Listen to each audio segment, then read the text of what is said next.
मकबूजा कश्मीर से भी बदतर हो चुकी हुई है। खुदा ना करे वो दिन आए जो पाकिस्तान के अवाम फिर जिस तरफ जाना चाहते हैं फिर उनको कोई रोक नहीं सकेगा। जब आप सारे पॉजिटिवली इकदाम करने के और आईनी और कानूनी रास्ते आप बंद कर देते हैं तो लोग किधर जाए मुझे बताएं।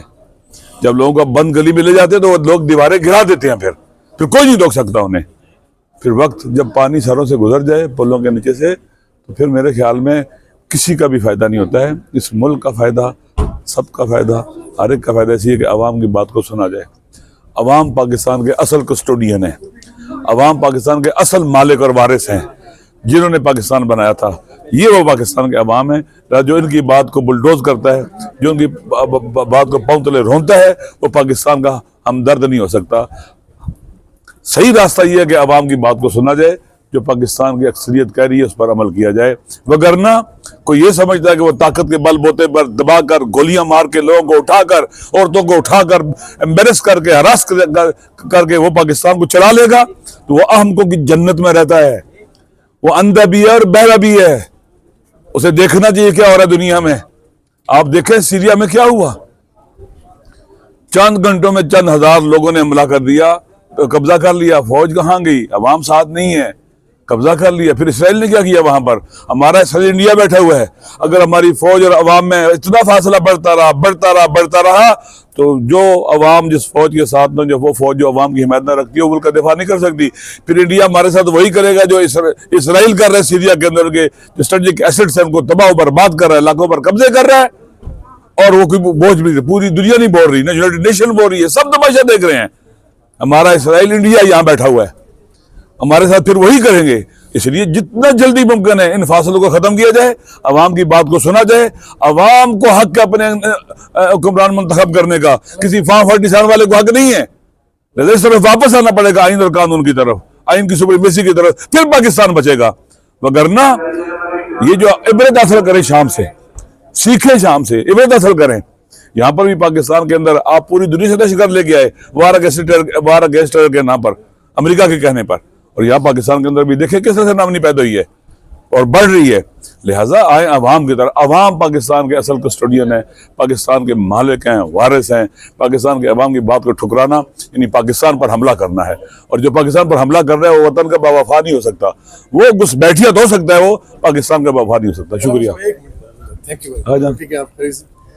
ये बता दें सर कि एक तरफ पीटीआई और हुकूमत के दरमियान डायलॉग की बातें हो रही हैं, दूसरी तरफ 15 तारीख को पीटीआई के बानी ने ये ऐलान कर रखा है कि सिविल नाफरमानी की तहरीक होगी। तो क्या ऐसा माहौल में आप समझते हैं कि देखिए मेरी बात सुने, मुज़ाकरात का माहौल हुकूमत को बनाना चाहिए, ठीक है, और तमाम के तमाम जो लोगों के आईनी हुकूक हैं वो देने चाहिए।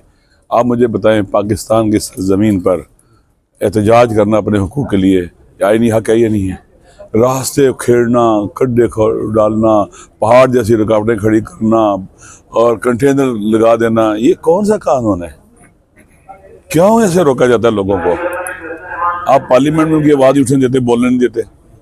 आप वो जब निकलते हैं एहतजाज करने के लिए बात नहीं सुनने देते। तो मेरे ख्याल में हुकूमत की पहली जिम्मेदारी है, ये साबित भी हो चुका है कि ये नाअहल है, हुकूमत नहीं कर पा रहे। दुनिया के बदलते हुए हालात हमारे सामने हैं। पाकिस्तान असास जगह पर वाक़ है, स्ट्रेटजिकली बहुत आम जगह है, और असरात मुरतब और इस खित्ते के ऊपर भी। आप देखें जो सीरिया में चेंजिंग और खित्ते के अंदर चेंजिंग है, जितना जल्दी अपना उसे ऑर्डर करें। पाकिस्तान को चाहिए कि अवाम की बात सुने, अवाम को एहतजाज करने दें।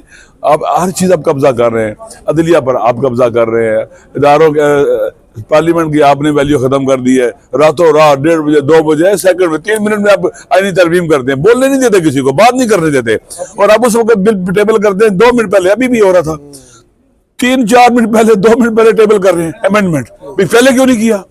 कोई हादसाती तौर पर हुआ है, अचानक हुआ है? ये इनके सारे के सारे जो रवैये हैं ये पार्लियामेंट्री रवैये नहीं है, सब कुछ हो रहा है। तो फिर लोग तंग आमद बजंगा बंद होता है। फिर जब आप उनके तमाम रास्ते बंद कर देंगे उनके अपने हुकूक को हासिल करने के लिए, मशरू, कानूनी, आईनी, तो लोग फिर वो रास्ते इख्तियार करते हैं। फिर जो रास्ते जब इख्तियार हो जाते हैं, शुरू जब अवाम निकल आते हैं ना, तो अवाम के सैलाब के आगे कोई नहीं खड़ा हो सकता। शुक्रिया। पे खड़ा है कि 5 मेंबर बेंच का फैसला है कि मिलिट्री ट्रायल इन लोगों का हो ही नहीं सकता।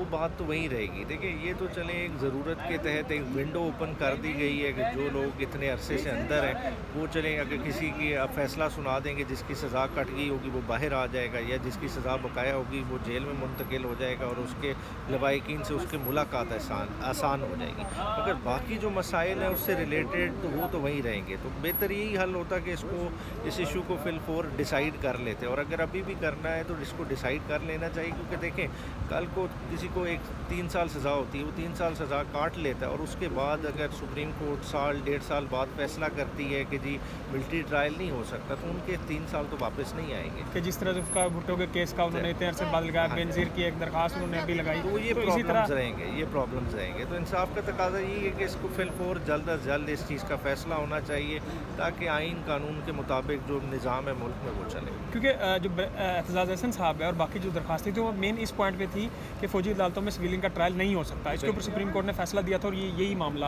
ہاں جی بالکل, اور یہی پوزیشن ہے اور اسی پہ کھڑے ہیں, اور 5 ممبر بینچ فیصلہ بھی یہی کہتا ہے جو ابھی چیلنج ہے اپیل میں جس کا فیصلہ ہو. Thank you. اچھا سر, یہ عمران خان کے حوالے سے بتا دیں جو انہوں نے پارٹی پر اظہار برہمی کیا ہے کہ جو سول نافرمانی کی تحریک ہے اس کو لے کر آگے نہیں بڑھا جا رہا, اور اس کے علاوہ جو شہداء کا معاملہ تھا اس کو دبایا جا رہا ہے, تو وہ کہتے ہیں کہ جیل کے باہر سے مجھے ایسا لگتا ہے کہ ہر اپنی پارٹی کی طرف اشارہ کرتے ہوئے کہا کہ ہر لوگ ایسا لگتا ہے کہ وہ خوشیاں منا رہے ہیں. خوشیاں تو کوئی بھی نہیں منائے گا. دیکھیں پارٹی چلتی عمران خان کے گرد ہے, اگر کسی کو کوئی پریشانی ہے, کوئی خوف ہے اگر ہے تو اس کو خوف اتار دینا چاہیے. بنیادی طور پہ دیکھیں اگر تحریک انصاف میں سیاست کرنی ہے تو اس کے محور, اس کی ڈائریکشن, اس کی ہدایت عمران خان سے آنی ہے, تو اسی سے لے کے چلنی ہے. اگر ارد گرد پارٹی کہیں اور دیکھے گی تو پارٹی ہی پریشان ہوگی یا پارٹی لیڈرشپ پریشان ہوگی. تو میں نہیں سمجھتا بیسیکلی سول نافرمانی کا جیسا خان صاحب نے کہا ہے اس کی 15 تاریخ دی ہے, اب اس دوران مذاکراتی کمیٹی کیا کرتی ہے, ہم نے انہیں بھی ٹائم دیا ہوا ہے, ٹھیک ہے, وہ بھی ڈائلاگ انیشیٹ ہوتا ہے نہیں ہوتا, وہ آنے والے دنوں میں پتہ چل جائے گا, پوزیشن واضح ہوگی, اور جہاں عمران خان صاحب کہیں گے پوری پارٹی اسی طرف کھڑی ہوگی. آپ ایک بڑا قافلہ لے کے آئے تھے میاں والی سے, آپ کے قافلے کے لوگ مسنگ ہیں یا کوئی آپ کی کیا رپورٹ ہے؟ ہمارے اریسٹڈ ہیں, ہمارے بندے اریسٹڈ ہیں. کل جس طرح سے ہمارے داؤد خیل جو واپس لوگ گئے تھے انہیں داؤد خیل کے مقام پہ گرفتار کر لیا تھا, وہاں کی FIRs میں ڈال دیا, وہاں سے ڈسچارج ہوئے تو ان کو کل قصور لے گئے تھے. اللہ کا شکر ہے کہ قصور کی عدالت نے بھی انہوں نے ڈسچارج کر لی ہے, مگر پھر اب جو ہے نا آگے کدھر لے کے جاتے ہیں گرفتار کر کے. آپ کے قافلے کے ڈیٹے کے لوگ کے آپ کی انکوائری میں وہ اریسٹڈ ہیں اور ان کی آپ کا سارا ایڈریس ہے ان کے پاس, مسنگ پرسن کوئی نہیں ہے.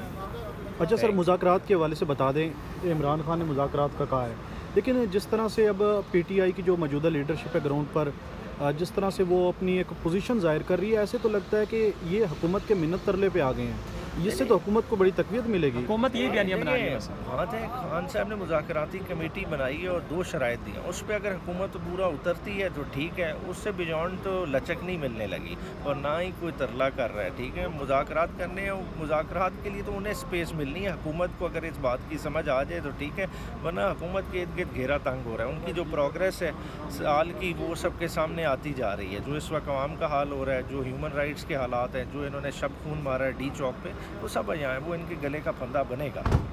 تھینک یو سر, بہت شکریہ.